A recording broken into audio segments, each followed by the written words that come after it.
Welcome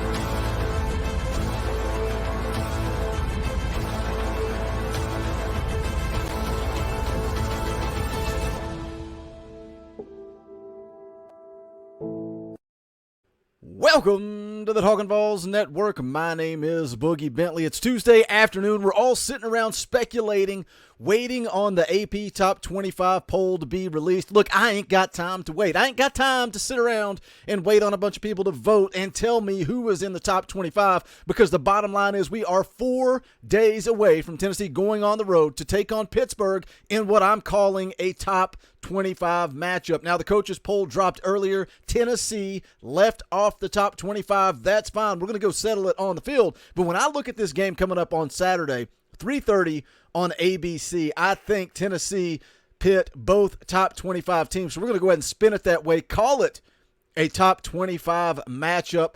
Those of you that missed the live stream this morning kind of went a little bit more in-depth on this matchup. We're going to talk about it a little bit in this video as well. Don't forget to join us tonight at 9 p.m. Eastern Time for a fan call-in show. I would appreciate it if you guys come hang out. Going to be a good time. You get to hijack the show and kind of talk about Ball State. We can talk about Pitt, whatever you guys want to talk about. But as always, do me a favor, go ahead and smash that like button just below the video. It's quick, it's free, it's easy.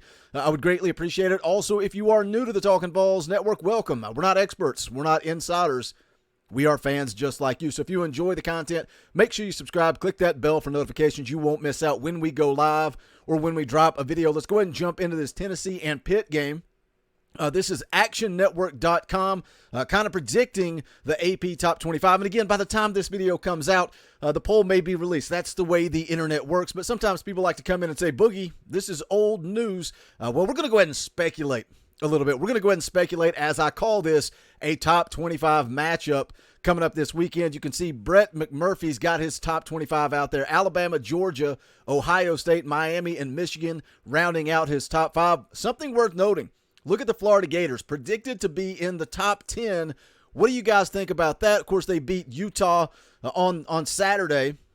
And some people are saying that Utah's just not that good. Utah was not a 7th-ranked team, and I don't necessarily disagree with that. I don't see Utah as a top 10 program. But if you go back to the preseason rankings, that's something that we talked about. I don't think these polls make any sense. They don't make a lick of sense until you get a few weeks into the season and things start to play out. As you go on down the list, you can see there they dropped Utah down to 14th. I don't even know if that's accurate. We'll see how their season plays out. But you had some top 25 teams end up with losses. Tennessee, of course, takes care of business against Ball State, 59-10 on Thursday night. So you can round out the top 20 here. You see the prediction has Tennessee ranked 20th in the country. Pitt just ahead of them at number 19. Brett McMurphy over at actionnetwork.com has Pitt falling a little bit down. I think they were, 15th, 17th, somewhere around there in the Week 1 AP Top 25 poll. But again, for me, we'll see how it plays out. We'll see where Tennessee is at in the AP poll once it drops. Again, could drop while we are recording this video. But as we look ahead to Pitt on Saturday, Tennessee favored by 6.5 on the road. What is the reason for that? Why is this Tennessee football team favored? Typically in what you would call a toss-up game, which a lot of people have been calling this Tennessee-Pittsburgh game a toss-up game, kind of leading into the season. But here we are after Week 1. I think Tennessee opened as a 3.5, 4.5 point favorite. That's going up to 6.5. That's telling me a lot of money's coming in on Tennessee. Are people on the hype train, as Papa T likes to say? Are they all aboard the hype train? Is Vegas trying to balance out the money with that line shift? I like Tennessee in this matchup. I've said it all offseason. I don't think Pitt can replace what they lost in Kenny Pickett and what they lost in Jordan Addison. Biletnikoff, award-winning wide receiver. Yes, Keaton Slovis stepped in, did a decent job. He did a decent job against West Virginia on Thursday night. They went and got the W. I think he threw for around 300 yards and a touchdown. But what I see with Keaton Slovis, opposite of Kenny Pickett, he's not as athletic. He's not bad. He's not bad, but he's not as athletic as Kenny Pickett. He's not going to make as many plays with his feet. And what I saw on Thursday night against West Virginia is Kedon Slovis is a guy that gets rattled. If you can get after him, put a little pressure on him, put hits on him, he's going to make mistakes. He's going to force the ball out of the pocket. But there comes the question, can Tennessee get pressure on the quarterback? Wednesday night, 7 o'clock, JP is going to be hanging out on the show. We're going to break down some of that Ball State game, look ahead to Pitt. I told you guys on the live stream this morning, JP was pretty negative about the play on both sides of the line of scrimmage, offensively and defensively. Actually just texted me this afternoon, says after watching the replay, maybe not as bad as he thought.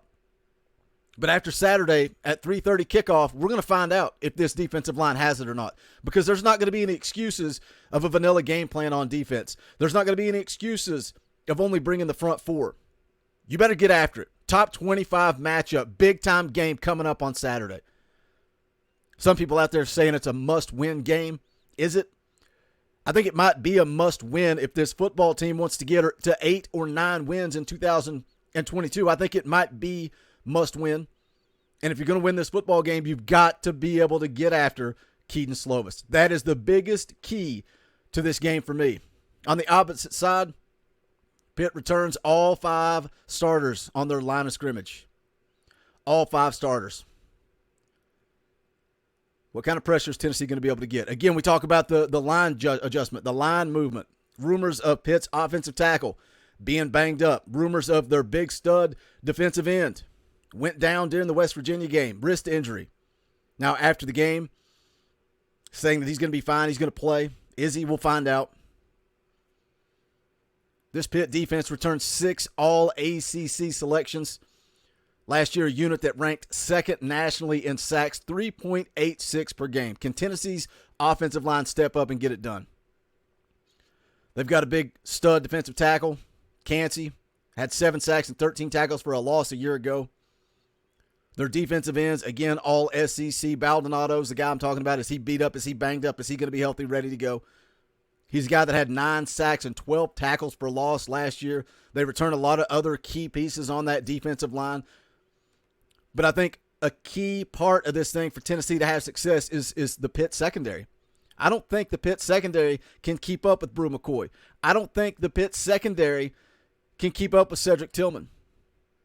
We didn't really see a whole lot on Thursday night against Ball State. Very, very basic, very vanilla offense. Get it out quick to the wide receivers, go let them make plays. Didn't really stretch the field vertically. Didn't use a whole lot of play action. Didn't really utilize the tight ends down the middle of the field. We're going to see a whole lot more on Saturday when Tennessee goes on the road to take on Pittsburgh. Again, what I think is going to be a top 25 matchup. If the AP poll's not out yet, where do you think Tennessee belongs? Do you think Tennessee ends up in the top 25? Week 1, they were just outside the top 25 at number 26, receiving the most votes out of any other team. Pitt is 3-0 against Tennessee in this series. The Johnny Majors Classic, they're calling it, going back to 1980. Pitt's 3-0. Obviously, they had the win last year, 41-34 in Knoxville. 7-point victory. And when you look back at that game, NFL-level quarterback Kenny Pickett, Biletnikoff Award winner Jordan Addison. Tennessee still was not settled at the quarterback position. Joe Milton started that game, got banged up. Hendon Hooker comes in. The rest is history. But if you go back to that game, and I know it's apples to oranges, there were many opportunities early in that game for Joe Milton to put it away and get out to a big lead early. And they were unable to connect on some of those deep balls. I think Josh Heupel's going to do the same thing on Saturday. I think he's going to dial up some plays, and this Tennessee offense is going to have an opportunity to jump all over Pittsburgh early. I was not impressed with Pittsburgh against West Virginia. I've been picking Tennessee to win this game all offseason. Tell you guys, don't worry about it. Don't sweat it. We're going to take care of business in that Pitt game. I like Tennessee to go out and win by 10 to 14 points, 2 scores. That's where I'm at. After watching Pitt play West Virginia, after seeing how Tennessee opened the season, all the talent that they return on offense, can they get a pass rush? Can they force some turnovers? Can they put Slovis on his backside? I think that's the key to the game. Hit that comment section and let me know your thoughts. If the AP poll's out, where's Tennessee at? If it's not out, hit that comment section. Give me your predictions. I think it's a top 25 matchup, no doubt about it. Also, if you have not done so yet, please smash that thumbs up on the way out the door. Go check out the official merchandise of the Talkin Balls Network, you can go to bonfire.com/store/talkinballs. Any and all support, greatly appreciated. Again, don't forget tonight, 9 p.m. Eastern Time, late night Talkin Balls fan call-in show. Going to be a good time having you guys on. Hang out for about an hour or so. We'll talk about this Pitt game. We'll talk about Ball State. Then tomorrow, 7 p.m. Eastern Time, JP's going to be coming on. Should be a good stream as well. Make sure you subscribe to get in where you fit in. Smash that thumbs up, and I'll see you guys tonight at 9 p.m. Eastern Time. That's going to do it for this one. This is the Talkin Balls Network. My name is Boogie Bentley. Go Big Orange.